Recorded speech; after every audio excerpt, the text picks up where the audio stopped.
দেশে গত কয়েকদিন ধরে যে জিনিসটা সবচেয়ে বেশি আলোচিত হচ্ছে তা হলো আইন শৃঙ্খলার নিয়ন্ত্রণ লুজ হয়ে যাওয়া বা শিথিল হয়ে যাওয়া।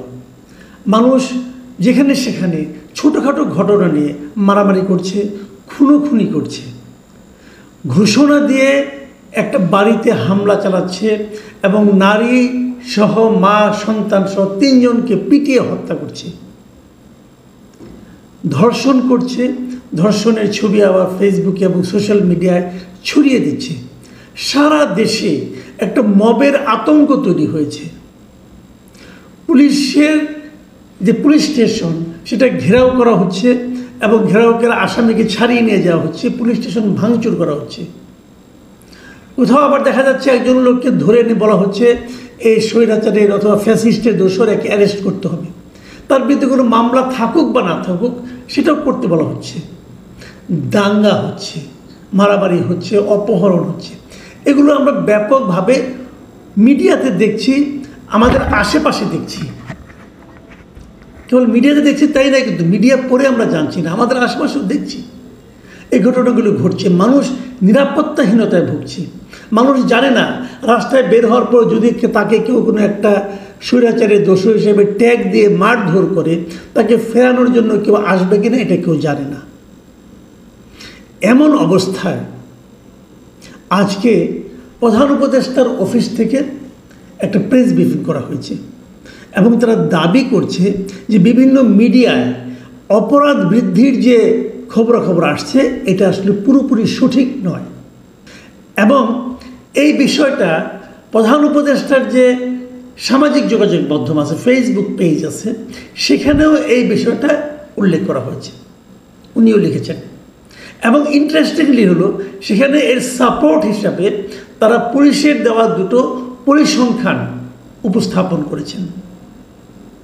এবং এই পরিসংখ্যানগুলিতে তারা নানা ধরনের চিত্র দেখিয়েছেন। একটা হলো গত 2020-এর জানুয়ারি থেকে 2025-এর জুন পর্যন্ত তারা একটা বছর ভিত্তিক পরিসংখ্যান দিয়েছেন। আরেকটা দিয়েছেন যে এই 2024-এর সেপ্টেম্বর থেকে 2025-এর জুন পর্যন্ত প্রতি মাসের একটা হিসাব তারা দিয়েছেন। বিভিন্ন বিষয়, ডাকাতি কত হয়েছে, দস্যুতা, খুন, দ্রুত বিচার, দাঙ্গা, ধর্ষণ, অ্যাসিড নিক্ষেপ, এরকম নানাগুলি ক্যাটাগরিতে তারা এগুলো দিয়েছেন। এবং এটা দেওয়ার মাধ্যমে এর উপর নির্ভর করে তারা বলতে চেয়েছেন যে এই সময় আসলে অপরাধ তেমন একটা হয়নি। প্রেস ব্রিফিং যেটা হয়েছে সেখানে প্রধান উপদেষ্টার যিনি উপ প্রেস সচিব আবুল কালাম আজাদ মজুমদার, তিনি যে জিনিসটা বলেছেন, আমি কিন্তু 2-1টি জিনিস আপনাদের পড়ে শুনি। উনি বলেছেন গত 10 মাসে বড় অপরাধের ক্ষেত্রে স্থিতিশীলতার প্রবণতা দেখা যাচ্ছে। মানে যে অপরাধগুলি বড় বড় অপরাধ, খুন টুন হাবিজাবি, এগুলোর ক্ষেত্রে স্থিতিশীলতা দেখা যাচ্ছে, মানে বাড়েওনি কমেওনি। আচ্ছা, আর বলেছেন যে 2024 সালের সেপ্টেম্বর থেকে 2025 সালের জুন পর্যন্ত সরকারি অপরাধ পরিসংখ্যানের ভিত্তিতে যে কথাগুলি পাওয়া গেছে, তিনি বলেছেন চলতি বছরে অপরাধের ঘটনা তীব্রভাবে বেড়েছে। পরিসংখ্যান মতে এমন দাবি পুরোপুরি সত্য নয়, মানে বেড়েছে কি বাড়েনি এই জিনিসটার ব্যাপারে ওনার বক্তব্য হলো আমরা যদি পরিসংখ্যানের দিকে তাকাই তাহলে আমরা বলবো যে বেড়েছে যে, এবং দাবি যারা করছেন দাবিটা ঠিক না। মানে অপরাধ বাড়েনি, এটা আপনাকে বুঝতে হবে পরিসংখ্যানের দিকে তাকিয়ে। পরিসংখ্যান বলছে বাড়ে নাই। ভাই, আপনি কি পরিসংখ্যান দেখে টের পান যে আপনার পাশে মারামারি হলো কিনা? ওই যে মিটফোর্ডে চাঁদার দাবিতে অথবা যে কোনো কিছুতে একটা লোককে যে পিটিয়ে মেরে ফেলা হলো, ওই লোক কি পরিসংখ্যান দেখে তারপরে দোকান খুলেছিল? তাহলে তো তার মরার কথা ছিল না। পরিসংখ্যানের উপরে এই যে নির্ভরতা, এটা কতটুকু কি সত্য? এবং এই পরিসংখ্যানটা কে তৈরি করেছে? পুলিশ তৈরি করেছে। কার পুলিশ? এই সরকারের পুলিশ। সরকারের পুলিশ কি এমন পরিসংখ্যান করবে যাতে সরকার বিব্রত হবে? বাদ দেন এই কথাও। সরকারের পুলিশ যখন একটা খুনের হিসাব করে অথবা একটা দাঙ্গার হিসাব করে, কোন দাঙ্গাগুলি তারা বলতে পারে, যে সমস্ত দাঙ্গায় তাদের এখানে মামলা হয় সেগুলো নিয়ে তারা বলতে পারে। যেগুলো মামলা হয় না সেগুলো কেউ জানে না। কিন্তু মানে পরিসংখ্যান নিয়ে বলার আগে না আমি একটা কথা বলার লোভ আসলে সামলাতে পারছি না। অনেক আগের কথা, আপনার মার্কিন সাহিত্যিক ছিলেন, বিখ্যাত সাহিত্যিক, যাকে নাকি অনেকেই রসিকতার জন্য খুব বিখ্যাত বলেন, তিনি হলেন মার্ক টোয়েন। মার্ক টোয়েন একটা কথা বলেছিলেন। উনি বলেছিলেন, উনি আসলে নিজের নামে বলেননি, উনি দাবি করেছিলেন যে ওই সময় যে ব্রিটিশ প্রধানমন্ত্রী ছিল বেঞ্জামিন ডিসরেলি, তিনি নাকি এই কথাটা বলেছেন বলে মার্ক টোয়েন দাবি করেছিলেন। তবে ডিসরেলির কথা বলেছেন এমন কোনো প্রমাণ কখনো পাওয়া যায়নি, কাজে লোকে এটাকে মার্ক টোয়েনের বাণী হিসাবে মানে। তিনি বলেছিলেন আসলে there are 3 kinds of lies, 3 ধরনের মিথ্যা আছে। কি কি? Lies, damned lies and statistics. যদি বাংলায় বলি, মিথ্যা 3 ধরনের মিথ্যা আছে। একটা হলো মিথ্যা, একটা হলো জঘন্য মিথ্যা, আর একটা হলো পরিসংখ্যান।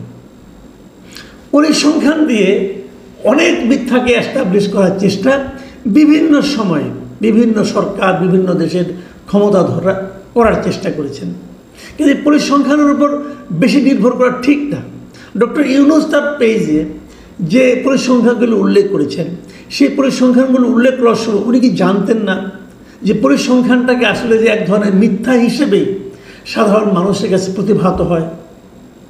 তা উনি পরিসংখ্যানের উপর ডিপেন্ড করলেন কেন? মানুষের জীবনযাপনের উপর কি দেখছি আমরা, এটা কি প্রত্যেকটা মানুষ নিজেরাই জানেন না? জানেন তো। তাহলে আমি ভালো আছি কি নাই, এটা আপনি প্রধান উপদেষ্টা পরিসংখ্যান দিয়ে আমাকে প্রমাণ করবেন, নাকি আমি নিজেই আমার গায়ের চামড়া দিয়ে টের পাবো যে আমি ভালো আছি কি নাই, আমি ভয়ে আছি না আনন্দে আছি? এটা তো আমি রাস্তায় বের হলেই টের পাই। আপনি কি পরিসংখ্যান দিয়ে প্রমাণ করবেন যে আমি খুব নিরাপদের মধ্যে আছি? বাজারের জিনিসের দাম বাড়লো কি বাড়লো না, যখন আপনি বাজার করতে যান তখনই আপনি জানেন। আপনি বাজারে যে একটা জিনিস কাঁচা মরিচের দাম গত কয়েকদিনে 250 টাকা করে বেড়ে গেছে, আপনি গেলেন বাজারে, বাজার থেকে আসলেন এবং বাণিজ্য উপদেষ্টা পরিসংখ্যান দিয়ে প্রমাণ করলেন যে কাঁচা মরিচের দাম আসলে কম, করতেই পারেন, কিন্তু সেই প্রমাণটাকে আপনার ঘরের শান্তি, ঝালের শান্তি ফিরে আনবে না তো। তো এই সমস্ত পরিসংখ্যান যখন দেওয়া হয় তখন বুঝতে হবে আসলে ওনাদের আর কিছু বলার নাই, আর কোনো লজিক নাই।